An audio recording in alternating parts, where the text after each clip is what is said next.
Sir मैं सोचती थी कि मेरा हो जाएगा, कोई बात नहीं, कभी तो होगा ना, अगर आज नहीं हुआ तो कल तो होगा। तो वो बस मैंने कंसिस्टेंसी बनाई रखी और उससे मेरा हो गया। एनसी की टेस्ट सीरीज बहुत अच्छी है। यहाँ भोजराज सर से मेरी बात हुई थी तो उन्होंने मुझे गाइड किया कि बच्चे मत डरो, आप कम से भी सीरीज है वो ज्वाइन करो। उनकी गाइडेंस पर मैंने ये टेस्ट सीरीज ज्वाइन की। तो मैं इतना ही बताना चाहूंगी कि अपनी जो मिस्टेक है उसको अच्छे से एनालाइज करो, और मैंने आपकी टेस्ट सीरीज को डिटेल से किया।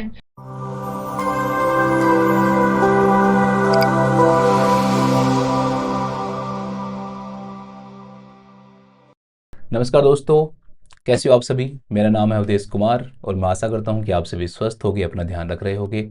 तो आज हमारे साथ एक बहुत ही टैलेंटेड जो स्टूडेंट है वो जुड़ा हुआ है, जिनकी जो रैंक जो है वो है ऑल इंडिया AR 59। और इनसे हम जानेंगे वो सारे जो क्वेश्चंस जो आप अक्सर अपनी टीचर से जानना चाहते हो कि कैसे पढ़ाई करें, कैसे अंडर 100 जो रैंक है वो लाई जा सकती है। और उन क्वेश्चंस का भी मैं आप लोगों को इस बच्चे से जो पूछेंगे हम, जो आप मुझसे पूछते हो कि सर जो रैंक है वो हमारी लगभग 4000 5000 रैंक आ गई है लेकिन सीट नहीं मिल पाई, तो अब आगे क्या करें, कैसे हम एक अच्छी जो रैंक है वो प्राप्त करके जो हमारे जो एम्स है, ड्रीम एम्स, वो हम प्राप्त कर पाएँ। तो सबसे पहले तो आपको बहुत बहुत बधाई हो मानसी, आपकी जो मेहनत है वो आपकी रैंक में भी झलक रही है। आई नो कि आपने बहुत ज़्यादा मेहनत की होगी, क्योंकि 59 रैंक प्राप्त करना कोई इतना आसान काम नहीं है। तो आपको बहुत बहुत बधाई हो और मैं चाहूँगा कि आप अपना शॉर्ट इंट्रोडक्शन भी साथ में दें। और ये मेरा बहुत शौक है, 2025 में। और ये मेरा सेकेंड अटेम्प्ट था। पिछली बार चलो मुझे सीट नहीं थी मिली, पर इस बार मैंने टीएनसी की टेस्ट सीरीज ली थी। मैंने दिसंबर शुरू की थी टीएन टेस्ट सीरीज, और मैं डेली बस डेली बेसिस पे मैं और कुछ करूँ या ना करूँ, मैंने टीएनसी की टेस्ट सभी, चाहे वो प्री का हो चाहे वो सब्जेक्ट वाइज हो, तो भी मैं करती थी। जितने भी टेस्ट अटेम्प्ट हुए होते थे मैं करती अकॉर्डिंग। और उनके जो रेफरल होते थे वो मैं ध्यान से पढ़ती थी। मिस्टेक बुक भी मैंने लगाई थी इसके, जिसको मैंने एंड में पढ़ा था। पर उससे मुझे बहुत हेल्प हुई और मेरे बहुत सारे डाउट क्लियर हुए। Okay dear. तो जैसे कि मानसी ने आप लोगों को बताया कि कंसिस्टेंसी जो है वो बहुत ज़्यादा ज़रूरी है। मानसी ने जो भी जो टेस्ट जो थे वो कंटिन्यूस रखे। और सिर्फ टेस्ट देना ही हमारा काम नहीं होता। बहुत सारे बच्चे ऐसे सोचते हैं कि सर मैंने भी तो डेली टेस्ट दिए हैं, बट जो टेस्ट देने के बाद में जो रियल जो काम है वो स्टार्ट होता है। क्योंकि टेस्ट दिया है वो तो आपकी उतनी ही नॉलेज है जो आपको आती है। अब अपनी अगर नॉलेज आपको अपग्रेड करनी है तो उस टेस्ट को एनालिसिस करना बहुत ज़रूरी है। और आपने बताया कि सर मैंने उसको एनालिसिस करके एक मिस्टेक बुक जो है वो भी मैंने बनाई थी। क्योंकि सारे टेस्ट को वापस से हम नहीं अटेम्प्ट कर सकते, नए वापस से उनको रिवाइज कर सकते हैं। तो उसका बेस्ट जो वे होता है वो एक मिस्टेक बुक ही होता है, कि जो भी क्वेश्चंस आपके गलत हो रहे हैं उनको आप बिल्कुल शॉर्ट में एक या दो सेंटेंस के अंदर लिखो, और फिर एग्जाम टाइम के पास उनको हम ज़्यादा से ज़्यादा रिवाइज करें, ताकि जितनी भी हमारी जो वीकनेस है उसके ऊपर हम काम कर सकें। तो मानसी, मैं सबसे पहले तो ये जानना चाहूँगा कि आप टीएनसी से कैसे जुड़े आप। सर मुझे ना मेरी फ्रेंड ने बताया था कि उन्होंने उनका लास्ट नॉट क्लियर हुआ था, उन्होंने मुझे टीएनसी की टेस्ट सीरीज बहुत अच्छी है। तो तभी मैंने डिसाइड किया कि मैं टीएनसी की टेस्ट सीरीज लूँ। पहले तो मैंने सोचा था कि 3 महीने पहले लूंगी बस। ओके। फिर सर ने किया, भोजराज सर से मेरी बात हुई थी तो उन्होंने मुझे गाइड किया कि बच्चे मत डरो, आप कम से भी सीरीज है वो ज्वाइन करो। ओके। तो फिर उनकी गाइडेंस पर मैंने ये टेस्ट सीरीज ज्वाइन की। ओके। तो आपको जो अपने जो सीनियर्स होंगे, जो पहले से सिलेक्टेड होंगे, उन्होंने भी बताया एंड आपने फिर सर से बात भी की, तो इस प्रकार से आप जुड़े। तो जब आप स्टार्टिंग में जुड़े तो आपकी टेस्ट सीरीज के अंदर क्या रैंक आती थी, और बाद में जो रैंक है वो कहाँ तक आने लग गई थी। ठीक है, इसे कर सकते हैं, कैसे कर सकते हैं। तो फिर हमारे के बीच में फिर धीरे धीरे के 100 के बीच में आने लगी और 50 के अंडर भी आ जाती थी। तो सबसे बड़ी बात यही है कि अब होप नहीं खोना चाहिए। अगर आपकी ज़्यादा रैंक भी आ रही है तो कंटिन्यूसली मेहनत करो। डेली अगर आप टेस्ट देते रहोगे तो धीरे धीरे आपकी जो रैंक है उसके अंदर इंप्रूवमेंट आने लगेगा। बहुत सारे बच्चे ऐसे करते हैं कि जैसे उनकी जो रैंक है उनको ज़्यादा दिखती है तो होप खो देते हैं। ऐसे सोचते हैं कि जो टेस्ट है वो तो ज़्यादा प्रेशर क्रिएट कर देता है, टेस्ट देने से तो कॉन्फिडेंस ही गिर जाता है। बट दोस्तों वो आपके लिए ही है, क्योंकि आपको वहाँ पर भी एग्जाम में भी क्वेश्चन सॉल्व करने हैं, थ्योरी नहीं आती है। तो टेस्ट देना बहुत ज़रूरी है। शुरू में हो सकता है कि आपकी जो रैंक है वो बहुत ज़्यादा है, बट धीरे धीरे आपकी जो रैंक है उसमें इंप्रूव होने लगेगा। और आप एक अच्छी जो रैंक है वो भी साथ में आएगी आपकी, वहाँ पर भी आएगी, और साथ में कॉन्फिडेंस जो है वो भी आएगा कि मैं इतने सारे बच्चों के साथ में मेरा जो कंपटीशन है उसमें मैं इतनी अच्छी रैंक ला रही हूँ। तो वहाँ पर भी इतने ही बच्चे होते हैं लगभग, तो जो कॉम्पिटिटिव जो बच्चे होते हैं उनकी मैं बात कर रहा हूँ मेन। वैसे तो 1 लाख बच्चे जो हैं वो बैठते हैं, और उसमें से हम अगर देखें तो वही 25-30 हज़ार बच्चे अच्छे से जो प्रिपरेशन है वो करते हैं। बाकी के जो बच्चे होते हैं वो ठीक है, कोई आगे के लिए सोचते रहते हैं थोड़ा सा। तो मैं ये जानना चाहता हूँ कि अब मानसी की पिछले जो नोट सेट था, आपने बताया कि सर मेरी 2751 जो रैंक है वो लगभग आपकी उसमें आई थी, और उस रैंक पे आपको सीट नहीं मिल पाई थी। तो पिछली बार का जो नोट सेट है और अब की बार का जो नोट सेट है, इस टाइम के दौरान आपने अपने अंदर क्या चेंजेस किए, क्या सुधार किए, जो आपने जो अपनी जो रैंक है इसके अंदर इतना अच्छा इंप्रूवमेंट किया कि आप 2751 से डायरेक्टली जो आपकी जो रैंक है वो इतनी अच्छी रैंक आ पाई 59। तब मैंने थोड़ा स्मार्ट वर्क किया और मैंने सोचा कि मैं अपनी वैल्यू को एनालाइज करूँ अच्छे से। और जो मुझे चेक हुई है इस बात कि मेरे बच्चे बहुत जाते थे पैसे, जाके मेरा बैंक के नीचे चला गया था, कुछ फाइबर आया था। और फिर मैंने धीरे धीरे एनालाइज की कितने नेगेटिव मार्क्स, और मैंने 3 डिटेल से की, और मैंने आपकी टेस्ट सीरीज को डिटेल से किया। फिर मैं देखती थी कि मेरा ओवरऑल रैंक क्या आता है डेली बेसिस पे। तो मैंने डेली एनालाइज की, और बाद में मेरा धीरे इम्प्रूव हुआ और मुझे कॉन्फिडेंस आ गया। सर एक बात, तो आप वो भेजते हो ना एंड में कि आप पूरा एनालिसिस भेजते हो हम्म। कि जब से report card. Report card. Report card जो भेजते हो आप, तो उसमें भी मैंने देखा था कि मेरे वीक सेक्शन बहुत कम थे उसमें भी। मतलब बहुत अच्छा रैंक आया हुआ था मेरा, ऑलमोस्ट मतलब तो मेरा अच्छा रैंक ही था। बहुत कम ऐसे थे जो मेरे वीक सेक्शन थे, तो जो मेरे वीक सेक्शन थे तो उनको उनको मैंने डिटेल एनालाइज किया और बाद में मैंने कर दिया। Very good. देखो सबसे ज़्यादा ज़रूरी है, मैं बच्चों को भी हमेशा ये बोलता रहता हूँ कि सेल्फ एनालिसिस है ना वो सबसे ज़रूरी है। कई बार बच्चे मुझे पूछते हैं कि सर मैं क्या पढ़ूँ, तो भाई मैं उनको ये जवाब देता हूँ, देखो मैं आपको अच्छे से नहीं जानता हूँ।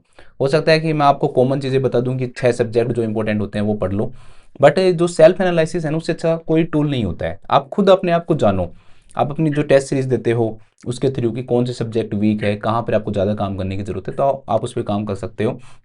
और जैसे कि आपने भी बताया कि आपने अच्छे से सेल्फ एनालिसिस किया और अपनी जो वीकनेस है उसके ऊपर आपने काम किया। नेक्स्ट मैं मानसी ये जानना चाहता हूँ कि अब की बार का जो पेपर था आपका नोट सेट 10 का, उसमें प्री और मेंस में कितने क्वेश्चंस आपने अटेम्प्ट किए एंड कितने आपके सही थे? सिर्फ प्री का तो मुझे एग्जैक्टली याद, हाँ, लगभग जितना है, लगभग अबाउट। प्री में मेरे परसेंट मुझे याद है, मेरे 99.8 समथिंग 80%। ओके। और सर मेंस का मुझे अच्छे से याद है कि मेंस में मैंने 143 अटेम्प्ट किए थे और उसमें मेरे रॉन्ग 11 हुए। 11? तो इतनी कम जो नेगेटिव मार्किंग हुई है उसके लिए क्या कहना चाहोगे आपकी, कैसे आपने कंट्रोल किया? सर मैं पहले ना कि क्वेश्चन अटेम्प्ट करने की, मतलब वैसे मुझे ऐसे होता था कि जितने भी क्वेश्चन मुझे थोड़ा सा पता है मैं उसको अटेम्प्ट कर दूँ। तो फिर मैंने एनालाइज किया कि जितने मैं ज्यादा अटेम्प्ट करती हूँ उतने मेरे नेगेटिव ज्यादा होते हैं, हम्म। मिस कर दिए, और जो नेगेटिव थे वो मेरे कम होने लगे। ठीक है। मैं अक्सर यही कहता हूँ, देखो ऐसा नहीं है कि हर बच्चे का जो कंफर्ट जो जोन है वो सबका अलग अलग होता है, और आप अपने कंफर्ट जोन को टेस्ट सीरीज के थ्रू आप जान सकते हो। जब आप टेस्ट देते हो तो उसमें देखो कई बच्चे ऐसे होते हैं कि बहुत सारे क्वेश्चन ज़्यादा अटेम्प्ट करते हैं, तब उनके जो मार्क्स हैं वो अच्छे आते हैं, कुछ बहुत कम करते हैं तब आते हैं। तो दो चीज़ें बहुत ज़रूरी हैं कि आप अपना कंफर्ट जोन जानो, वो आप टेस्ट सीरीज के दौरान ही जान सकते हो। टेस्ट सीरीज का आप यूटिलाइज किया करो। कई बार बच्चे क्या करते हैं कि बस एकदम स्ट्रिक्टली क्वेश्चंस पे रहते हैं। मैं उनको कहता हूँ कि कई बार है ना आप ट्रायल लिया करो, अब ऐसे मत ड्रो। कई बार आप ये सोचा करो कि यार जो रैंक आ रही है ना आने दो, आज मैं देखा 150 से ऊपर जाके क्रॉस करके देखता हूँ मेरे कितने मार्क्स आते हैं। कई बार आप बिल्कुल कंट्रोल करके देखो कि आज मैं नेगेटिव मार्किंग बिल्कुल ही नहीं करने की कोशिश करता हूँ। तो ऐसे आपका जो माइंड है ना वो समझ जाएगा कि यार ये मेरा कंफर्ट जोन है, इस टाइम मेरी रैंक जो है ना वो सबसे अच्छी आती है, और वही चीज़ें आप अप्लाई करो। दूसरी जो इंपॉर्टेंट चीज़ है वो ये है कि एग्जाम का पेपर जो है वो भी डिपेंड करता है, ठीक है, हम डायरेक्टली ऐसे नहीं कह सकते। कई बार पेपर मान लो बहुत ज़्यादा सिंपल आ जाए, बहुत ज़्यादा टफ आ जाए, तो फिर आप कहोगे सर आपने तो कहा था। तो वो चीज़ सोच के भी नहीं जानी है, थोड़ा उस पर भी रहना है कि भाई पेपर का जो लेवल है वो कैसा रहा था। नेक्स्ट जो बच्चे हैं मुझसे अक्सर पूछते हैं कि सर कौन कौन सी बुक्स पढ़ें, तो आपने कौन कौन सी बुक्स जो हैं वो पढ़ी हैं अपनी प्रिपरेशन के दौरान? फिर बुक्स तो मैंने सॉन्डर्स पढ़ी थी एक तो, ओके डियर। और कम्युनिटी के लिए मैंने मिशन परिचारिका जो बुक है वो वो पढ़ी। पढ़ी थी। ठीक है। आज मैंने नोट्स बनाए हुए थे यूट्यूब पे सेशन देख देख के, हम्म। और बस आप टेस्ट सीरीज। जी सर। हाँ, तो यही है कि बुक्स जो है आपसे कितनी भी पढ़ो, 4-5 ही बुक होती हैं जो मेनली मैं मानता हूँ। अब उनमें से जो आपको लगे उस हिसाब से आप पढ़ सकते हो। पीवाईक्यूज अगर आपको करना है तो आप पीआर यादव की जो बुक है वो पढ़ सकते हो। सॉन्डर्स उस पर थ्योरी पढ़ो, मौसमी से क्वेश्चंस करो। टारगेट हाई की बुक पढ़ सकते हो, एंड मिशन परिचय का जैसे आपने बताया तो ये बुक भी आप पढ़ सकते हो। तो ऐसे टोटल ये बुक्स हैं जो आप पढ़ पढ़ सकते हो। अब इनमें से जो आपको अच्छी लगे, जैसे आप टारगेट हाई आपको ज़्यादा अच्छी लगती है मिशन परिचय का से तो वो पढ़ लो, और अगर आपको लगता है कि मिशन परिचय का ज़्यादा अच्छी है तो वो पढ़ लो आप। ऐसे ही आप पीवाईक्यू तो आप चाहे आप ऐप में जो क्वेश्चन है उसके थ्रू कर लो, टीएनसी में 100 रुपीज़ में मिल जाते हैं सारे क्वेश्चन जितने भी हैं, या फिर आप जो पीआर यादव की जो बुक है वो पढ़ो। तो ऐसे कर सकते हो। सोंडस मौसमी से कोई भी एक बुक आप ले लो। अगर क्वेश्चंस में कमी है, आपको लगता है मुझे क्वेश्चंस ज़्यादा सोल्व करने तो मौसमी करो, और आपको लगता है आपकी थ्योरी वीक है तो आप जो सोंडस है वो भी आप कर सकते हो। नेक्स्ट मैं मान से आपसे ये जानना चाहता हूँ कि आपका क्या शेड्यूल रहता था पढ़ाई का, कितने घंटे पढ़ते थे आप लगभग एवरेज? कुछ ज्यादा टाइम नहीं मिलता, हाँ, कम से कम मैं 6 घंटे निकालती थी अपने पढ़ने के लिए, 6 से 8 घंटे। जब वो तब मैं बस बंद कर देती थी कि और नहीं मैं पढ़ सकती। ओके, तो जैसे कि मानसी ने बताया कि 6 से 8 घंटे है, तो यही है कि पढ़ाई जो है वो इफेक्टिव जो है ना वो ज़रूरी है। एक्टिव सेशन आपका होना चाहिए। कई बार बच्चे ऐसे बैठ जाते हैं, फिर उसमें मोबाइल चलाने लग जाते हैं, रील देखने लग जाते हैं, फिर बीच में वो करते हैं, फिर कहते हैं मैं सुबह से बैठा हुआ हूँ। तो आप अगर 6 से 8 घंटे भी, अगर आप 8 घंटे तो मैं मिनिमम मानता हूँ लगभग इतना अगर आप पढ़ते हो नए बच्चे के लिए, तो वो बिल्कुल एक्टिव तरीके से, तो वो आपके लिए इनफ रहेगा। मेरे अकॉर्डिंग तो यही है ना। एक मैं ये जानना चाहता हूँ कि मान लो कि कभी आप डिमोटिवेटेड होके पढ़ाई के दौरान कि यार मेरा सिलेक्शन होगा या नहीं होगा, पता नहीं क्या होगा, तो उस समय क्या करते थे आप अपने आप को मोटिवेट करने के लिए? सर मैं सोचती थी कि मेरा हो जाएगा, कोई बात नहीं, कभी तो होगा ना, अगर आज नहीं हुआ तो कल तो होगा। तो वो बस मैंने कंसिस्टेंसी बनाई रखी और उससे मेरा हो गया। ओके, और लास्ट में मैं ये चाहता हूँ कि आप अपने छोटे जो भाई बहन हैं जो अभी इस नोट सेट को क्लियर नहीं कर पाए हैं, जो मेंस के एग्ज़ाम में मान लो जिनकी जो रैंक है वो थोड़ी सी ज़्यादा रही है, उनको सीट नहीं मिल पा रही है, तो आप उनको कुछ ऐसी स्ट्रेटजी बताओ कि आप ऐसा ऐसा करो तो आपको भी एक अच्छी जो रैंक है वो प्राप्त की जा सकती है। आप अपना टाइम ले सकते हो आराम से, जितने भी जो इश्यूज हैं वो सारे बता सकते हो।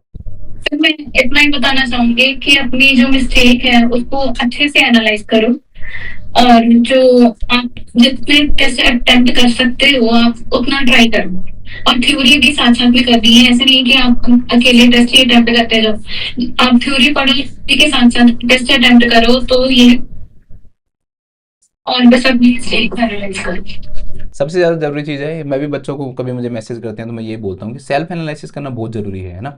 जब तक आपको ये नहीं पता होगा कि आपकी मिस्टेक कहाँ है, क्या आपसे गलतियाँ हो रही हैं, तो आप काम किस पे करोगे? तो जैसे कि मानसी ने भी बहुत अच्छा आंसर दिया कि सबसे पहली जो ज़रूरी है वो अपनी मिस्टेक है उसको ढूंढो, सेल्फ एनालिसिस करो कि कहाँ कमी है, कौन सा सब्जेक्ट वीक है, क्वेश्चंस करने में ज़्यादा प्रॉब्लम होती है, या फिर थ्योरी आपकी वीक है, जहाँ पर आप काम करो वो, और उसके ऊपर अगर आप काम करोगे तो आप एक अच्छी जो रैंक है वो प्राप्त कर सकते हो। अब एक मौका मानसी आपके लिए, आप किसी को भी जो आपका जो श्रेय है वो देना चाहो, आप अपने पेरेंट्स, दोस्त, जिनका भी आप नाम लेना चाहो तो आप ले सकते हो इस वीडियो के थ्रू।